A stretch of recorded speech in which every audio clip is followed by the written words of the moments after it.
Hello guys, welcome to another episode of What's Next. Alright, so today is going to be about Middle-earth Shadow of Mordor 2, which I don't know if it will be called the Shadow of Mordor, because it had the little colon there, so it could be just Middle-earth, something else, another title, you never know, or it could be the Shadow of Mordor 2. But beyond that, let's get past that. Little backstory on Middle-earth Shadow of Mordor was released on September 30th, 2014 for North America, and it was released for the Xbox One, PlayStation 4, and Microsoft Windows. It was developed by Monolith Studios and published by Warner Brothers Interactive Entertainment. It's an open-world action-adventure game, and it was announced in November 2013, that we'll start off with. It takes place between The Hobbit and The Lord of the Rings, which is, in case you want a time period there. And then the plot is you play as a ranger by the name of Talion, who is killed by the Black Hand of Sauron, but his spirit merges with the spirit of another wraith called Celebrimbor, which is the elf who created all the rings in the Ring of Power, and he wants revenge. Celebrimbor wants revenge too, as well, for what happened to him, and then Talion wants revenge for his family, and so the two set out to go get revenge on Sauron and go out and do their thing. Now, in terms, Shadow of Mordor did very well, and even won a Game Award for Best Action Adventure Game. And a little fun fact, a little controversy, there's controversy between the game because Ubisoft accused this game of using aspects of Assassin's Creed with a whole parkour style theme, and that was only because like there was a former, I don't know exactly what who worked there, but there was someone who worked for Ubisoft who left and went to Monolith, and I guess they used the aspects, which honestly I think that's really kind of shitty for Ubisoft to do, because it's one of those things where you didn't really necessarily invent the whole parkour idea. Granted, you perfected it with Assassin's Creed, but I don't know if you invented it or not. I don't think you did. I really don't think that they did, but I think it's a really shitty thing to do. I mean, people use a lot of things in general, and saying, hey, you can't use that because that was mine. I mean, it's a game aspect. Everyone uses each other's game aspects in another game. Like, the first person to aim down sights. What, people are really going to accuse Call of Duty for doing like, oh, hey, you can't aim down sights, only I can aim down sights. Like, that's a really shitty thing to do, in my opinion. But, let's get past that. So, some theories about what the game could be. Sorry, I had a yawn there. Well, in this game, there's a lot of characters that get brought up, and one character is, I don't know if he's new to the franchise, but I want to say he's new. It's Torvin. He's a dwarf. He's a hunter, and you see him about halfway through the game, and he helps you out partially, and then even you do a couple quests with him. But there's a DLC with him, and so I don't really know necessarily if there would be another game with him, or kind of partners as with him, because there was the DLC with him, and I never played the DLC, but the DLC does, in fact, use him too. So I don't know if that would be ever a thing, but that's just something they could possibly use. Another thing is Lothariel and Marwen, which is the Queen of Nirn.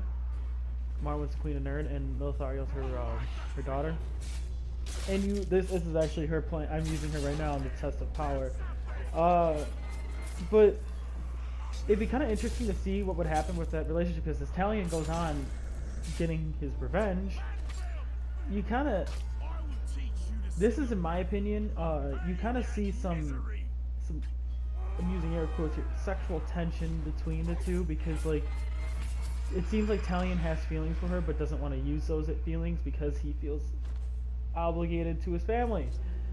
and he wants revenge on his family, but it does seem like he has some sort of feelings towards them, and so I feel like they're gonna if there is a second game, which I guarantee there's gonna be there has to be a second game after the big revival of this franchise, because the Lord of the Rings franchise did absolutely horrible, horrible, and then this game came along, kind of rebirthed the franchise pretty much, kind of like what Rocksteady did with the Batman franchise. The Batman franchise sucked, and then they came out with Arkham Asylum, and Arkham Asylum was amazing, at fluid combat, great graphics, flowed, and a great story, kind of what this game had. And I would say it's probably one of my favorite games. Not in the top 5, but definitely top 10. Well, another thing is, at the end of this game, spoiler alert, spoilers, skip this part if needed. Okay, cool. I warned you. Yeah, at the end of the game, after you defeat the Black Hand, Celebrimbor is about to release Talion, and Talion decides no, he wants Celebrimbor to stay so he can further his revenge on Sauron, and wants to defeat Sauron more because he doesn't want anything bad to happen to anyone else, pretty much, kind of help other people out. Now he convinces Celebrimbor to stay, but then the two are onlooking Mordor as the game ends, the story ends. So they could really use that aspect as in, well, anything. And Monolith Studios, I don't remember who it was who stated it, but they ended up commenting. Oh, that's right, I have to pull it up. I have it on my phone.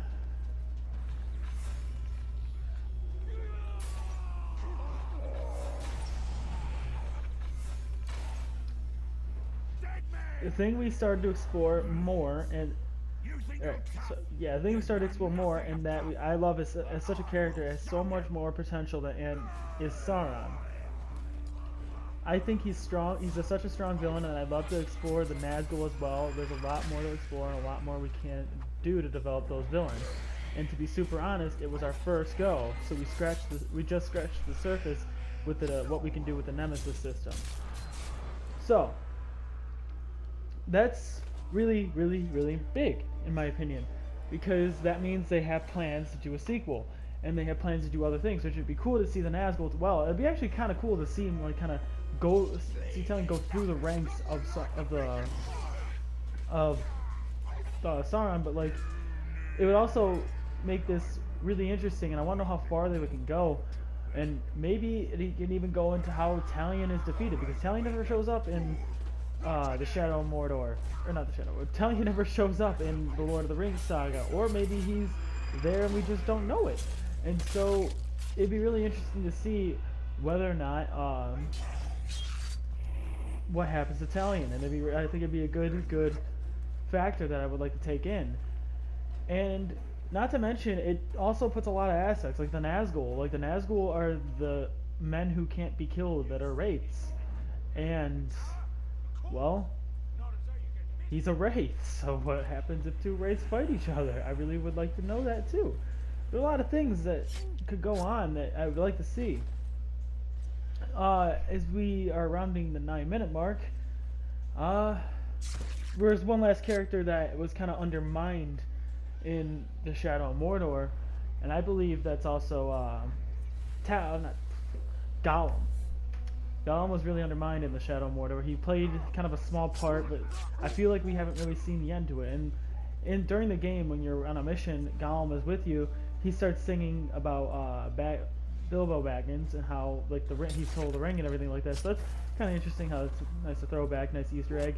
But I feel like he has a bigger part to play in how he does what he does, and how, because I feel like he's definitely not that's not the last we saw of him, so I expect to see more in there too. But you know, how maybe it will eventually lead to how he gets to the place where he meets Frodo. I haven't seen Lord of the Rings. And now we're gonna get to our last theory now, and the last theory is about Hirgon. Hirgon was a former ranger who was on the Black Gate, who ended up deserting, and you find him as the leader of an outcast group in Mordor, and Talion wants pretty much, he's a little bit angry, a little bit undermines it. He's pretty pissed off at Hirgon for deserting his duties on the Black Gate. But then Hirgon asks for his help because he wants to find his wife again, and then despite maybe not wanting to, he does it anyway and helps out Hirgon, and then they free and helps the outcasts go free. But then pretty much Talion gets help from Hirgon, and he helps them destroy the statue of Sauron that's being built in the Black Gate, and then he's also forced to retreat at the same time. And Hirgon and his outcasts escape, but what role does that play in the next game? He could actually play a pretty big role, because Hirgon could come back and kind of play a very important character in the Shadow or Middle Earth 2 or Shadow of Mordor 2 and play a very good role into it. And if there is a sequel, he could be a good potential character that I would like to see. Now, I feel like Monolith has pretty much anything they could do with this now, because they did what Rocksteady did. Rocksteady pretty much rebirthed the franchise, and now they rebirthed the franchise too, so pretty much they could go anywhere. They could make it really good, they could make it really bad. I hope they make it good. And with the whole Nemesis system is fantastic. It's really cool. So they could do that anywhere. Or, you know, hopefully they just go Ubisoft on it. Anyone, you know, go hypocrite. But yeah, that's besides the point. They can pretty much go out anywhere, and I really hope this does well. Where do you guys think this game could go? I mean, what are your predictions about what the game can be? Leave a comment. Tell me about it. What are your thoughts on it? And as always, guys, please like and subscribe. I hope you enjoyed this episode of What's Next, and I'll see you guys around.